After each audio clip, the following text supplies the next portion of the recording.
Welcome back to SportsLine, everybody. Right now, back to some Titans talk. Here's head coach Mike Vrabel after today's OTA practice. You lose a bet that Hale Michigan was playing early on? No, you know, that's our left tackle, you know. I mean, it's personality, which is good. You know, I mean, they come out here to practice and we play music, so apparently he infiltrated the playlist today.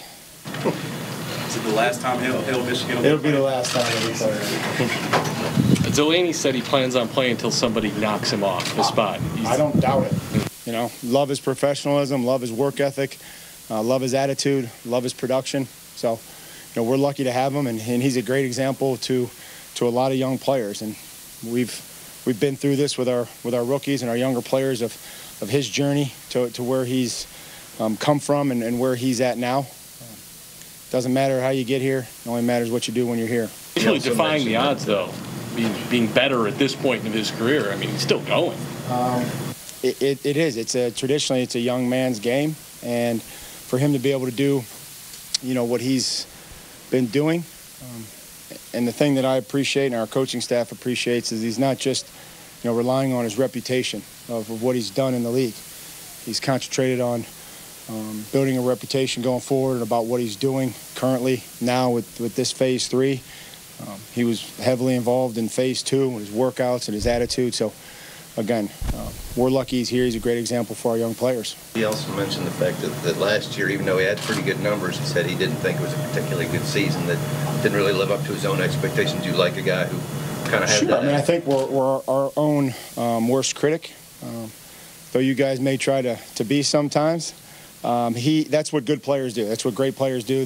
They're always trying to find ways to get better. You don't always look back at your good plays. You just remember your bad ones. Have you set a role for your team regarding the new anthem change, what you want to see from them? Well, we talked about the policy. I wanted to make sure that everybody understood the policy, you know, that just came out. And so, you know, as coaches and players and everybody in our organization, we're fully aware of what the policy is.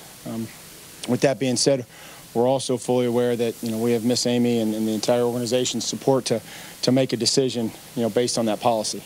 Have you talked to a player what you would do if they wanted to stay in the locker room? Again, I told them this morning that they had the Miss Amy's and the organization's entire support to make a decision when that time came. Does that make your job any easier or harder, you know, the role as far as? No, my job. I think that my job is plenty hard enough. It's going to be something that we'll continue to address. You know, we'll continue to address things that affect our players, that affect our team, and affect our fans.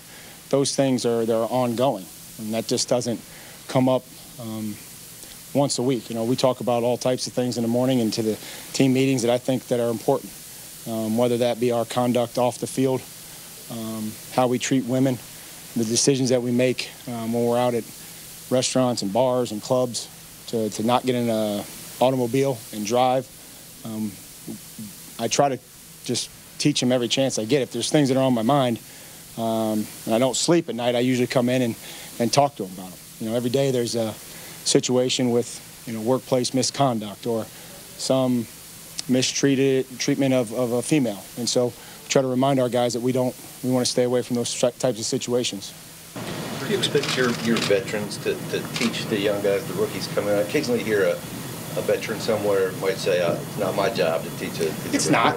It's not. It's not their job. That's not in their contract. Their job is to know what to do and play fast and aggressive. And if along the way they see fit to take a guy under his wing who showed them that he's willing to play hard and he knows what to do, then that's up to them. But the coaches are the ones that are responsible for making sure that those guys are ready to go. Now, the veterans are the ones that can make a difference, a huge difference, because sometimes, you know, players tune out coaches, but they rarely tune out teammates.